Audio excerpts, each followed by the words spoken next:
On this week's episode of Portugal, The Simple Life, we're going back and we're repeating an episode. I recently received a very thoughtful and heartfelt text message from Dr. Ricardo Mexia, our previous guest from way back at episode 22. In that episode, Ricardo and I discuss why Portugal is such a healthy and safe place to live and why we have one of the most amazing and robust medical systems in the world.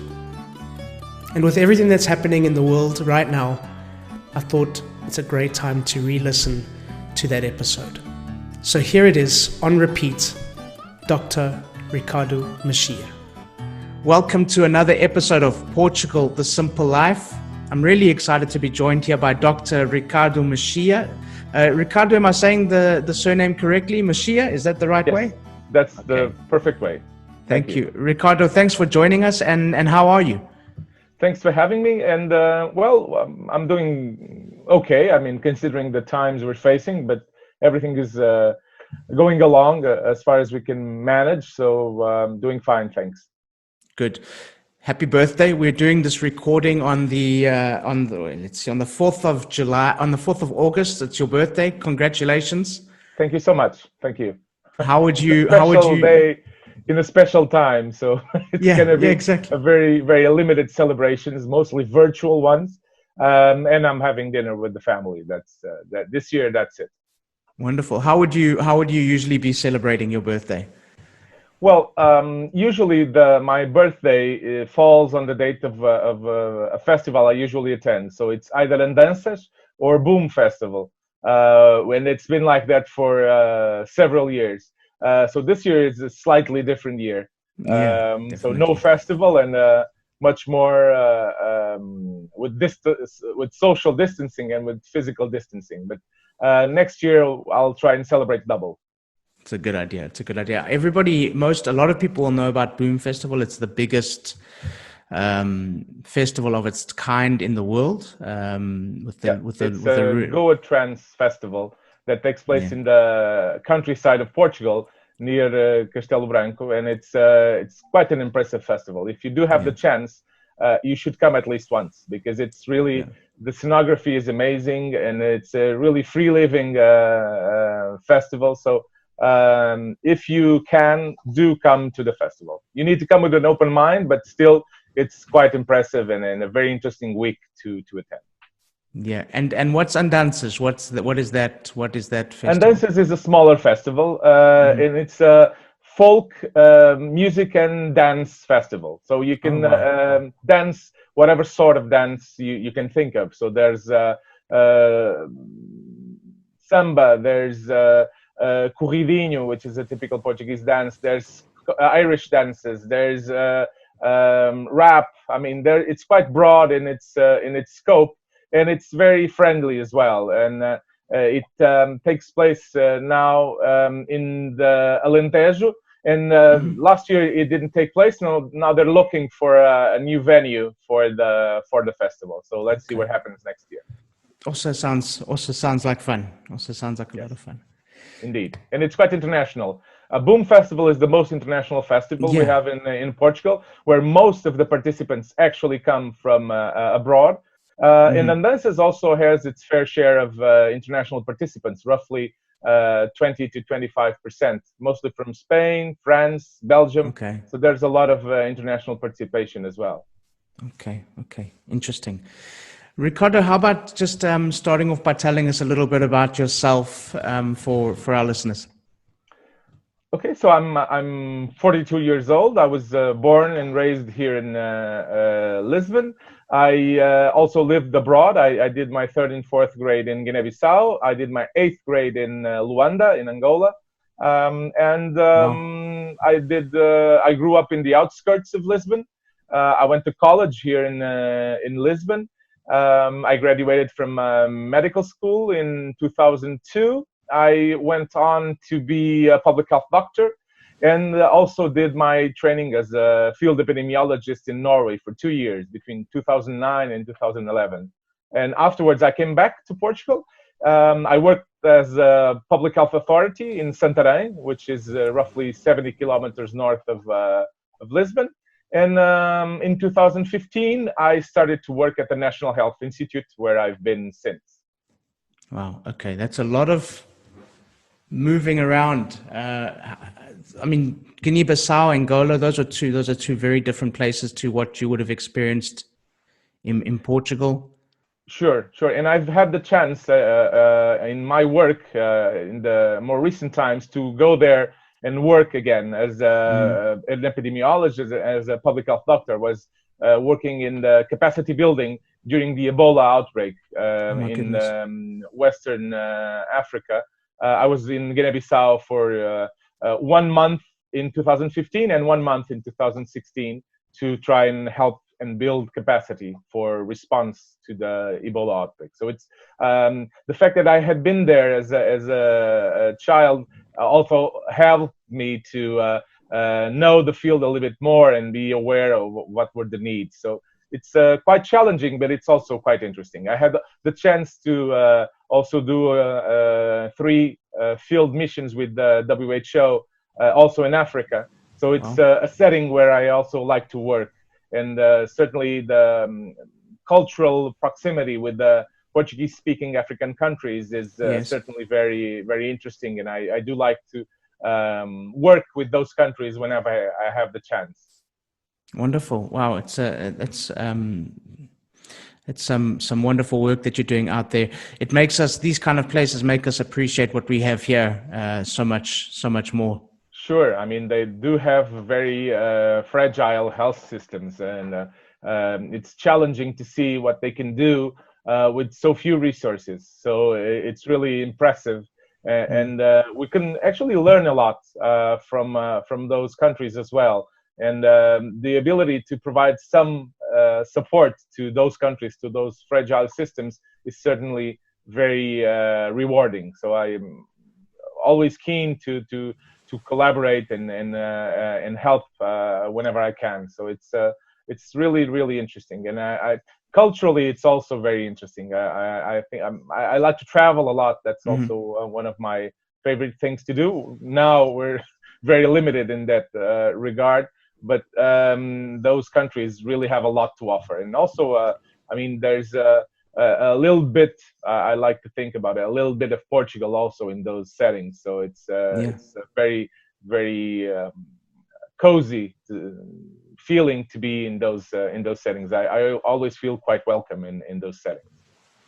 Yeah, wonderful. I mean, I'm always surprised at how well I think it's a beautiful thing how well Portuguese are received in these former colonies. You know, I think it's something quite unique and quite a beautiful thing to witness, that there is still that relationship between the countries. I think there's a very strong cultural bond. I mean, there's a big community from those countries in Portugal, as well as still there's quite significant Portuguese communities in those countries. So I think there's this permanent exchange that never really stopped existing. So I think that's something both those countries and Portugal likes to grow and to nurture. So I think it's all, I mean, of course, there's sometimes that things are a bit different, but mostly I would say that I feel quite welcome when I go there. And that's something that I like to do, is to travel to those countries and interact with the citizen there. Ricardo, why did you become a doctor in the first place? Well, it's my mother's a doctor. It was not a very. I wasn't saying I wanted to be a doctor since I was a kid. I actually decided only in my last year before attending college. I was sort of trying to decide between medicine and IT, information technology. Okay. So in the end, I actually shifted towards medicine. And I'm quite happy so far. I work in public health, which is a field which is a very specific field in the setting of medicine, because we don't have our individual patients, so our concern is with the community. And there's a strong IT component to public health, with data analysis and assessing the health of the population. So somehow I think I tried to merge these two interests in one, and so far I've been quite happy in doing so. So I'm quite satisfied to have chosen medicine and public health in particular for as a career. Wonderful. What area, I mean, you mentioned earlier, but do you want to just tell us more about the area that you specialize in and what that entails, and how you got into that? So I work mostly in communicable disease. So I work in surveillance of communicable disease, and the fact that I trained as a field epidemiologist also helps towards that goal. So I was for 2 years working at the Folkehelseinstituttet in Oslo, which is somehow comparable to either the Public Health England or the National Health Directorate, the Direção-Geral de Saúde here in Portugal. Okay. So I've trained to work mostly in control of communicable disease. So it's trying to identify changes in trends, trying to find outbreaks, and quickly managing to control those, preventing the spread of disease. So that's mostly what my job entails. So I'm now I teach in that field, both in academia but also at the National Health Institute. So we have open training courses where we teach outbreak investigation. I also work in the field of mass gatherings. So it's control of health issues at mass gatherings. So the festivals, the Web Summit, the Pope's visit to Portugal, the Eurovision Song Contest, for instance. So those are all events where I've worked, where we try to prevent the spread of disease. So it's also a challenging field, and it's not there's not that many people working in that area. So it's also very interesting because it's a very specific context, and they're now facing significant difficulties because all the events industry has stopped because of the pandemic. So I have a lot of friends who are struggling with significant difficulties during these times. Yeah. I mean, my brother-in-law, he's a sound engineer, and he's the sound engineer for Salvador, the winner of the Eurovision 2 years ago, and so you see it immediately, the effect that it's having on careers and on jobs and income. Yes, it's very tough. But, I mean, in your opinion, putting aside that, this is the right thing to do at the moment, is to stop those mass gatherings. Well, but mass gatherings tend to be super spreading events. So due to the nature of the events, they're quite prone to spread the disease quite thoroughly. So we do need to prevent those from happening. I think we need to have a risk assessment tool in place that enables us to decide which type of events are safe and which aren't, because I mean, we do have already shows happening in certain venues. Sports is going to they're going to restart a lot of the different sports. I mean, football did go on, but with no public in the stadiums. But I mean, this is an area where we do need to assess the risk and decide whether or not these events can take place, and what measures need to be put in place in order to reduce the risk of disease spread. But indeed, I mean, I don't think that at the time we had an alternative to lockdown. We needed to really flatten the curve and prepare the country to respond to this threat. So at the time, this I think was the only option to prevent what had happened already in China, in Italy, in Spain. So this was what needed to be done, and I think that we could have prepared for the restart of the activities a little bit better, and that's why Portugal somehow had this a plateau of cases that lasted for quite a long time, and that had implications, for instance, in the international travel. So I think we might have been able to do a little bit better, but still, I don't think it was, as it was said, it wasn't a miracle in the beginning, nor was this a catastrophic situation in the last weeks. I mean, we did have a number of cases, mostly concentrated here in the surroundings of Lisbon, but it was not a catastrophic situation. I mean, the situation was handled, and the growth in numbers was not exponential. I mean, we did have a hard time trying to put those numbers down. And now apparently things are running a little bit more smoothly.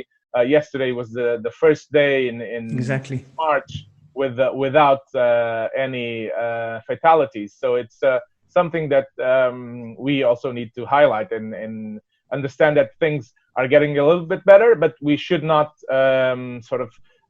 think everything is over now. It isn't. So we need to keep our measures in place in order to control the situation. Yeah, I want to come back to some more of the stats and some more of how we're going to live with this thing.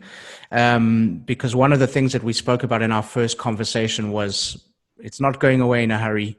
No. And we need to learn to live with it. But what I'd like, when you first started studying this, did you ever imagine that you would be involved in, did you ever see this coming, where the stage that we're at now in the world with this pandemic? I think that, and we also teach this in class. I mean, WHO had already identified that there were several threats that might pose a pandemic risk. And one of them was actually SARS. There's another one, which is called Disease X, which is something we don't know that eventually might cause a pandemic.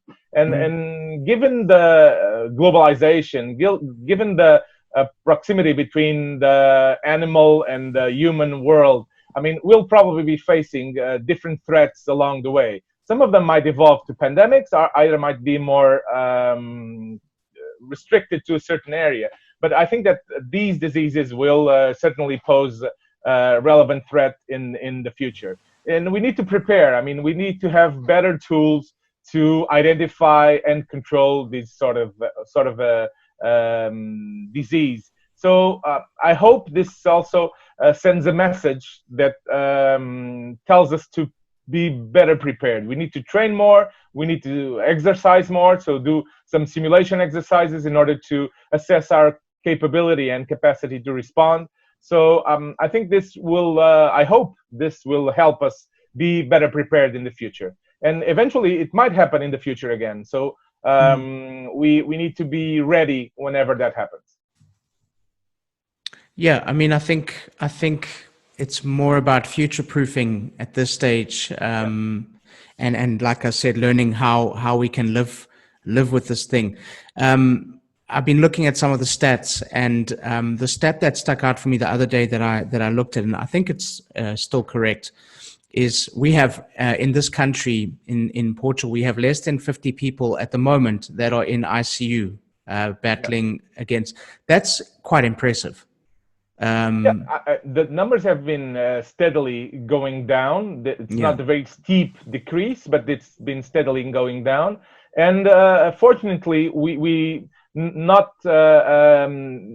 since the beginning we've reached the capacity of our healthcare system. So despite us having, according to OECD rankings, a low number of ICU beds and respiratory units or ventilators in Portugal, we did not reach our capacity. It was reinforced recently, so even if we hadn't been reinforced, we would not have reached our capacity. And that was quite important because the overburdening of the health system is where usually you get the worst outcomes. So fortunately, we did not reach that capacity, and now it's at I'd say at a comfortable low, where the distribution of those cases along the country enables us to provide a response which probably has good outcomes. Yeah, I mean, do you think that this the restrictions for travel that were put, that, you know, Portugal being put on a blacklist, do you think that was justified, or do you think that was perhaps a bit of an overreaction? I think that countries define the threshold, and ours was above that number. What I think is that probably a regional approach rather than a country approach might have been more interesting, not only for Portugal, but also for other regions. Because, for instance, here in Portugal, the autonomous regions, the islands, they had fairly very few cases. So it didn't make much sense for them to be included in those travel bans and those restrictions whenever tourists came back from those settings. The situation here in Portugal in the last, let's say, couple of months was mostly here in the outskirts of Lisbon. So Mm. the other more touristic regions, such as the Algarve or the islands, they shouldn't have dealt with those restrictions because in practice they had very few cases. So I think that the regional approach might have been more adequate and more successful for the different settings also, not only for Portugal, but for other countries as well. Yeah. I mean, I'm not a medical professional, but I have a lot of clients from all over the world and asking about how it's been dealt with here. In my opinion, yes, we can always do better in everything. We can always improve, but I've been very proud of how Portugal has handled this pandemic. I've been proud of the way Portuguese people in general have been responsible. What is your opinion on why Portugal has handled this crisis the way that it has? Well, I think there are several issues there that have enabled us to respond in an adequate way. For one, we do have the National Health Service, which is providing universal access to health, and we do have a very robust team of health professionals who are highly motivated to provide the best care they can. Of course, there are limitations, and during the last years, the number of professionals has declined and the conditions have worsened, but still it's a quite robust system, and it enabled us to respond throughout the country in an integrated way. So there's this network that provides the possibility to transfer patients between the hospitals whenever they need to increase capacity. So the fact that we do have a national health service, which is one of our, I'd say, biggest achievements since the 40 years ago, more than 40 years ago. I think it's quite an achievement, and it's quite an asset for Portugal. And then I think that also the citizen were very important. Even before the lockdowns, a lot of the Portuguese were already trying to protect themselves and others by staying at home, reducing their interactions, using a number of tools such as the adoption of masks. I mean, there's a lot of things that actually were done by the Portuguese that helped us prevent the worsening of the situation. So I think that was quite good. Yeah, I mean, certainly from my perspective, looking around where I am, I mean, we're not one of the best areas in terms of infections, but not the worst. And from what I could see, people were being really considerate, responsible, doing what they needed to do. I also felt that the messages were really clear. I didn't feel like there was any confusion in terms of, look, these are the things that we have to do in order to get past this thing. The advice was really practical and simple, and it still is. Wear a mask, keep your distance, and be careful and think of others. I think that everybody or most of the people actually realized that was quite important, and they had a role to play in preventing the pandemic. So I think that everybody sort of addressed those issues in a very collective way, and realized that though a significant proportion of the population was not that susceptible in the regard that they likely wouldn't have a severe situation even if they got infected. But I think that most people tried to do their best to prevent the spread of infection, protecting the most vulnerable ones. So I think it was a good response from the population, and that certainly had a very big role in the situation here. So hopefully during the autumn and winter, we'll also be seeing that. I mean, the schools restarting will certainly be a big challenge, and I hope that we manage to contain the situation in a similar fashion as we did by now. So we'll see, but we're quite hopeful that we can manage to do that. Well, I mean, yesterday was a milestone, as you mentioned, with no deaths. That's a big thing. I do see when you look at the stats that the system we've got a system, because in terms of our infection rate, it's not the worst, but it's not the best, you know, in terms of if you look at all the infections per capita. But when you look at then the amount of deaths, the amount of ICU cases, it seems like we have a system that can manage something like this, which is good to know. And that's reassuring for people. Yeah, I think that mortality was not that high, fortunately, here. Of course, we do have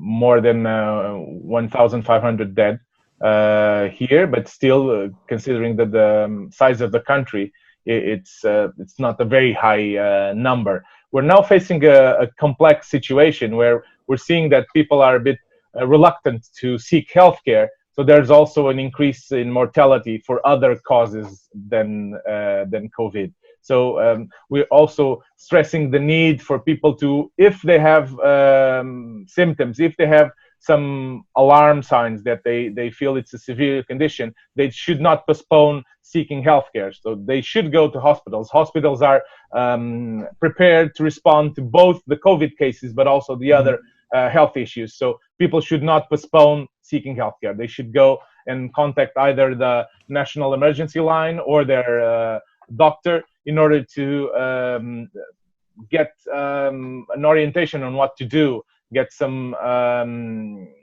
whether or not they should go to a hospital, and which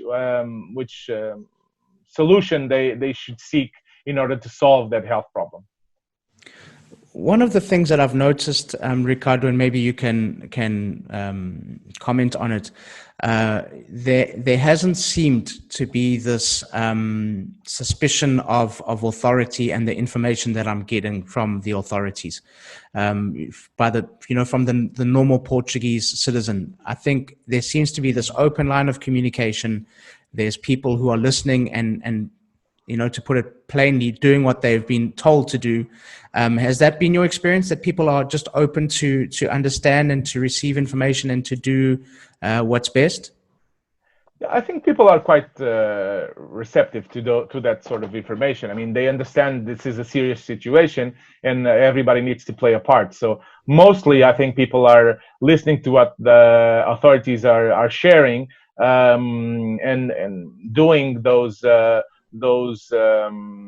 trying to prevent the spread of disease by reducing risk. And I think that's happening throughout the country. We do have some exceptions, but fortunately, those are indeed exceptions. So I believe that there's a good response from the citizen side to this whole situation. And people are trying their best to reduce risk and especially protecting the most vulnerable ones. For people from the outside looking in, for foreigners that are looking to move to Portugal, or for foreigners that are here, I think what we've spoken already about how the system is robust and strong enough and prepared for things like this. What would you, for people that are looking at coming to Portugal to live here, to make a new home, what would you tell them? What do you think they need to know about our medical system and our healthcare? Well, it's a universal access system. So, I mean, if you're coming from the EU, for instance, you're treated as any local, and so you'll have full access to all the healthcare services, the prevention area, the treatment area. So all of those are available, and our system is quite comprehensive. So it includes a lot of protection for everybody. So that costs a lot from our budget, but still it's quite effective, and it's rated among one of the best health systems in the world. So I would say they should not worry about their health while they're here. So both the emergency services, for instance, INEM, which is the National Emergency Service, turned 39 years old yesterday. And it's a quite broad system, which enables us to reach all areas of the country in a very effective way. And also the primary care is, we do have some places where it's difficult to have a family doctor, but mostly we do have a very vast coverage of those as well. And for the hospital side, it's a quite comprehensive network. So the response tends to be very effective. So I don't think, of course, I mean, you might find things to complain about, but I'd say, a very robust system with a very fast response. It does have its vulnerabilities and shortcomings, but I would say it's mostly a very effective system, and that most Portuguese are proud of. Portuguese are proud of their national health service, and it's enabled us to improve life expectancy, to reduce mortality in a very, very, very significant way over the last 40 years. So I think most Portuguese, or if not all, are quite proud of their health system. Yeah. So when you talk about a family doctor, just to break this down a little bit, and I want to talk about the database as well, the central database that we have. When you talk about a family doctor, you're referring to a centro de saúde, it's the local health center, and a person that is in that area gets allocated a family doctor, or a doctor that is in charge of their case, correct? Yeah, depending on where you live, you're assigned to a primary care center, and ideally you'll have a family doctor. So we still don't have 100% coverage, but it's improving over the years. And at the primary care center, they handle both.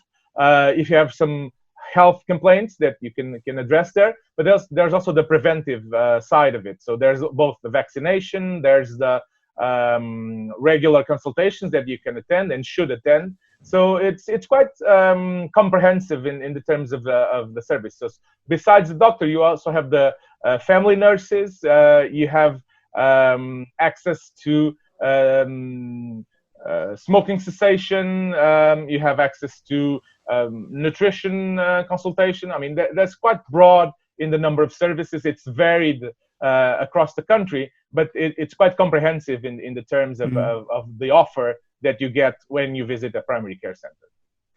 And basically, all I need to do as a foreigner when I'm settling down, once I've got my place of residence, is get one of those health numbers, the SNS number, right? You get a national health service number, and with that number, you have a unique identifier. And wherever you enter the system, be it a hospital, a primary care, I mean, wherever you access the system, they'll use that number to access your file. So Portugal has a mostly electronic records for all of the health data. So we do have the results from imaging or from samples you might take, from lab results. All of those are integrated into one platform. So you would tend to access that data from wherever you are in the system. And that also provides very efficient tools. I mean, we have e-prescription. So you get a message on your mobile with your medical prescription, which you can just go to the pharmacy and they'll provide you with your medication. So it's quite integrated in the different parts. So the pharmacies, the hospital, the primary care. So those are different modules of a whole system that works in an integrated fashion. Yeah, I mean, I went through all of this. I last year, as I mentioned to you earlier, I was very, very sick. I went through the whole process. I went to my family doctor. She checked me out. She went, "There's something seriously wrong here." The speed with which I was moved from blood tests to hospital to Santa Maria for more serious treatments was, we're talking, was within 48 hours. I was already in Santa Maria, which is the main hospital in Lisbon for people listening.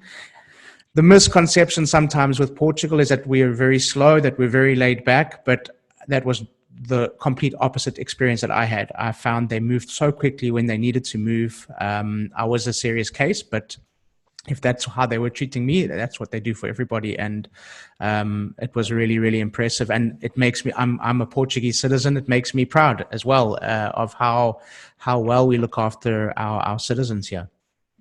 Yeah, I think the system responds according to the need. We do have some delays from some consultations or some surgical procedures, but for emergencies, the system is quite responsive. And if they will transfer you to whatever unit you need to be transferred to in order to get a good care. So I think that the integrated system provides tools for health professionals to do that. And I think all of us are proud of the response that we can deliver to citizens whenever they need it. And that's very important. Okay, so long story short, foreign people that are looking to make Portugal their new home, they don't need to worry about medical. No, I don't think that's surely not one of their concerns. They'll get very good care here. There's also an industry that's growing now, which is medical tourism. A lot of people are coming to Portugal specifically because they're ill and they want to get treatment. So there's also an industry that's growing due to the ability to respond. So for those of us who are already here, the care is already quite good. And for those who are seeking care, Portugal is becoming also a destination that's been being more sought after. So I think it's surely not.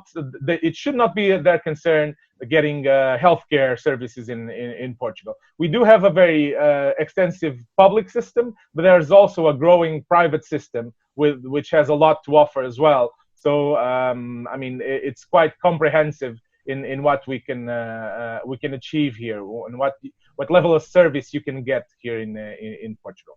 Yeah, I mean, I've got clients from all over the world, and you hear various opinions and experiences of medical service. One thing that is clear here is that medical is for everyone. And everyone, it's a constitutional right that everybody has access to medical. Why is it like that here? Why is that the case? I think we realized early on that the health of all of us who live here has an impact on the health of others. So providing good health care to whoever is here is very important. Even for undocumented migrants, for instance, there's a universal access to emergency care. So there's no limitations on getting treated, even if you don't have any papers, even if you illegally migrated here. So there's a quite broad access to health, because we realize that is important for each individual, but it also has an impact in the health of the community. So we do provide healthcare for anyone, and that's, for us, it's quite a strength of our health system. Yeah, I think it's also a what's the word that I'm looking for now? It's an indication, as well as for me, it's an indication about the Portuguese mindset. I think we are just in who we are, in our DNA. We are caring people who don't want to see others suffer, and I think we see it even in our healthcare and how we run the medical system here in Portugal. Portuguese are quite welcoming people. I mean, we like to welcome people to Portugal, and of course, providing good health for them is part of that. So there's a big concern on that side, and therefore, I think that surely is not a concern that whoever is traveling to Portugal, be it to live here or as a tourist, they should not be worried about the level of care they can get here, because it will certainly be a very high standard of care. Yeah. Regarding living here, you mentioned health tourism and people coming here for a healthier life. This is becoming a bigger question in the world now. I think with what's happened with this pandemic is people are looking, saying, I need to be in a healthier, a safer place. And that puts Portugal on the map a little bit, Ricardo. I mean, why do you think Portugal is such a interesting place, or a good place for people to consider living in regards to general health in the face of a pandemic or something similar? Well, health tourism is slightly different from that. So health tourism is actually you coming here to get some sort of procedure or some treatment, and then you go back to where you live. Yes. But regarding what you said, I mean, the well-being industry, or the fact that we can provide good weather, it's a safe country to live in. It's health-wise, we can provide good healthcare. I mean, mostly it's a very good place to live. It's on mostly that they have a big coast where you can enjoy the beaches, and we can enjoy good food. You can enjoy healthy food. You can certainly, there's a lot of exercise you can do, be it swimming, be it running. cycling. So there's a lot on offer here in Portugal that can provide you with a very healthy living. Pollution is not very high. I mean, there's a lot of things that can be interesting if you want to live here as a destination once you retire, or if you want to come here and work as well. There's a lot of increasing market for work nowadays with the increase in working from home. It doesn't matter where your home is. So eventually you might turn your home and build your home here in Portugal, despite you are working for an office in London or in the US or in Africa. You can be based here in Portugal. So there's a lot on offer here that can provide you with a good setting. I mean, we do have good also international connections, plane-wise, because so you can reach different sites in the world fairly easily. So I mean, I think it's quite an amazing destination for people to come to, and the welcoming nature of Portuguese also adds to that. So I think that if you like the mountains, you can find some places, some interesting places in Portugal. If you like the beaches, you certainly can find a lot of interesting things. And though it's a small country, it's a quite diverse country. You can find, for instance, the islands are quite diverse. Even between them, they're quite diverse. So you can find surely something that interests you here in Portugal. And you can feel safe, and you can feel that if you need, you'll have good healthcare for sure. Yeah. Well, you've touched on a couple of things which I think we have in Portugal that is obvious but underestimated. The weather, that really helps, because lately with everything that's been going on, what's the instruction is make sure that your immune system is as strong as it can be, right? This is what I was told after all of my problems, is work on your immune system, because whatever you catch, you need to be able to somehow fight it as much as you can. So that's a similar situation to what we've got here, is make sure that we're healthy and that we're being careful what we put in our body. Portugal really lends itself to that. We've got great weather. The food that we have is not only delicious, but it's really healthy. But the other part that really affects our immune system is stress. And I would say Portugal's not a very stressful place to live. We have an amazing quality of life here. Yeah, I don't think it's stressful at all. I mean, either you living in a city or more in the countryside, I think you can find a quite laid-back lifestyle. I mean, you can go to local shops. You don't need to go into a shopping mall to find what you need. You can. Kids will feel safe playing in the streets, playing in the gardens. I mean, there's a lot people can do to live a more relaxed lifestyle for sure. I mean, you can work during the day, and then at the end of the day, you can go to the beach and have some sunbathe or dive in the ocean. I mean, there's a lot on offer wherever you are. So I think you can have also a good balance between work and your family or your leisure time.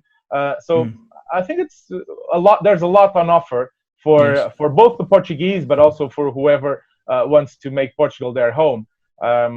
So I think we're a welcoming country. I think that sort of tries and summarize it in a way, is that people will feel welcome here in Portugal. We're also very culturally diverse. I mean, the country is very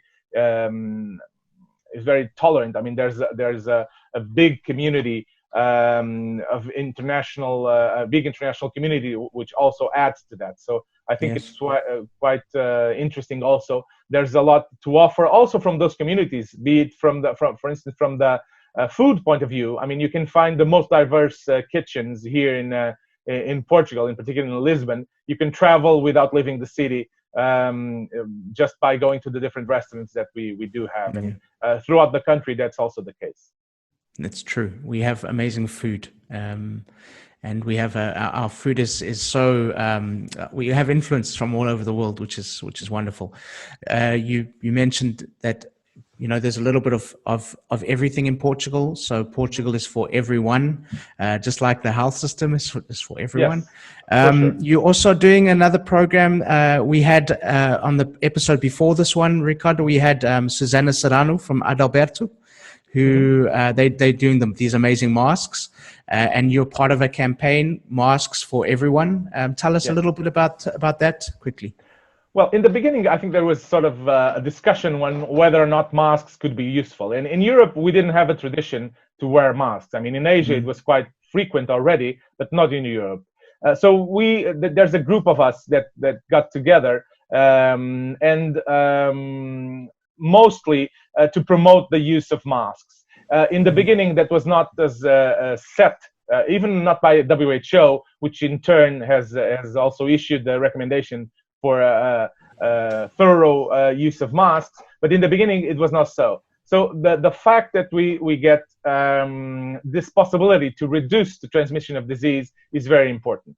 So using a mask is something that can be very important for the protection of yourself and others. And it's not that difficult to wear a mask. I mean, in the beginning it might be a bit odd and it might feel a bit uncomfortable, but in time, I mean, and there's so many different models of masks that you can use and that enable a good protection, that surely you'll find one that fits, that protects you. And nowadays, it's also about being stylish as well. I mean, there's all sorts of masks that people can wear, and they can match your tie, they can match your dress. I mean, there's a lot of things that are happening right now with the mask industry. And I think it's a useful equipment for us to reduce the risk of disseminating the disease. And surely the thorough implementation of that equipment is very important. Yep, exactly. My daughter is she's just happy that they've made a mask with Harry Potter on it, so you can she's surely done. She's good. Whatever suits your taste in fashion. I've seen some of the designers already doing masks as well. So if you can get designer masks nowadays. So I mean, that's the market is grown quite a lot, and surely it's an important article for you to have in order to protect yourself and others. Yeah. Ricardo, we've taken up so much of your time, but maybe you can tell us how people can find you online and follow the work that you're doing. Well, I've been doing a lot of media presence because we think that it's a role as a public health doctor to provide information for people to make informed and healthy choices. So you can find us so we have my association, the Portuguese Association of Public Health Doctors. We have our Facebook page, we have an Instagram page, we have a Twitter account. So it's Wonderful. ANMSP. And we try and address the different issues. I mean, try and provide accurate and scientifically based information for people to use in their daily life to protect themselves. So I think you can just search for ANMSP on any of those social media and you'll find us. We also have a webpage, which is anmsp.pt, where you can find also concerning, for instance, the pandemic, some tips on what to do if you're at home, if you're in quarantine or in isolation. You have the dashboard with the information about the number of cases. So there's a lot of information that you can find in our website. So feel free to visit and join us to get updated information. Wonderful. I'll put some links in the show notes for people to follow and be in touch. You did a session with Marcelo. How was that? So the Portuguese medical order, so the Doctors Association and some of the unions, as well as my association, we had several issues that we wanted to address. So we asked for an audience with the president, and we did get that session. It was a virtual session, so we met just like we're meeting right now. Yes. But it was important to share our concerns, and the president was, I think, quite understanding of the issues that we raised, and hopefully he will also provide some support in trying to solve some of those problems. So it's I think is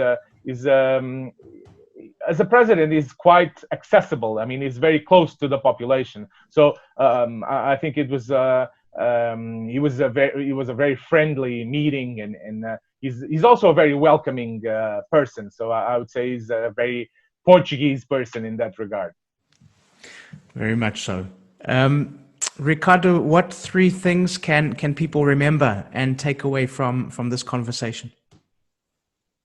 Well, I'd say Portugal is a safe and welcoming country. So if you want to be based here, do come. I'm sure you'll feel comfortable. You'll find a lot of interesting things to do.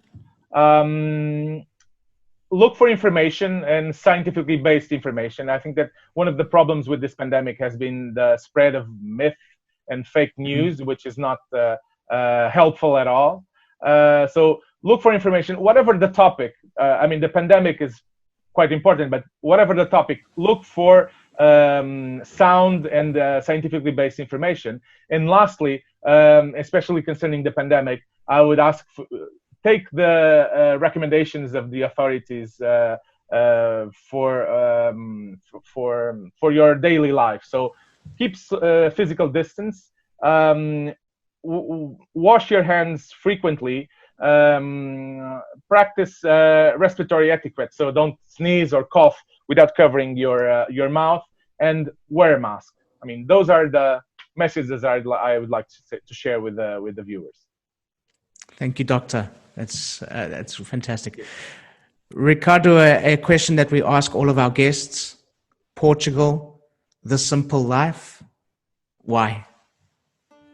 I think it's simple and amazing. I mean, you can do, I think it's the versatile life. I mean, you can do whatever you please here in Portugal. There's a lot to offer, and I'm sure you can find something interesting for you. If you want to have a more laid-back approach, you surely can. If you are into culture and nightlife, for instance, there's a lot to offer as well. I mean, I think it's quite versatile for everyone. So I would say a simple and happy life here in Portugal, for sure. Brilliant. Ricardo, thank you so much for your time. I've loved this conversation. Good luck with everything going forward. Thank you for all of your hard work, for what you're doing for our country during this time. It really is appreciated, and I hope you know that. Thank you so much. But for now, I'm going to let you call it. Well, it's a wrap. So thank you once again to Ricardo, and thank you to all of you. Please subscribe, share with your friends, give us a thumbs up, and please leave a comment or a review. We'd love to hear from you.